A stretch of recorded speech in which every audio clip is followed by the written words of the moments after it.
What's the meaning of collectorate?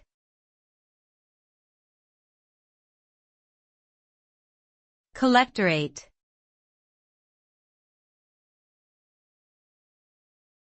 Collectorate.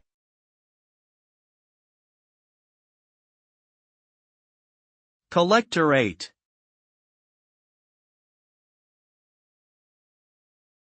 Collectorate.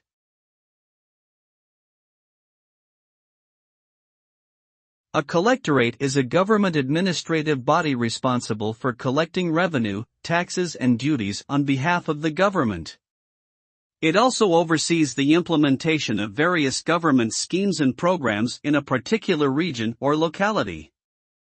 The collectorate is headed by a collector who is responsible for ensuring efficient and effective governance in the region. The collectorate plays a crucial role in the smooth functioning of government operations, as it is responsible for ensuring that revenue collection is done in a transparent and accountable manner, and that government programs are implemented effectively for the benefit of the people.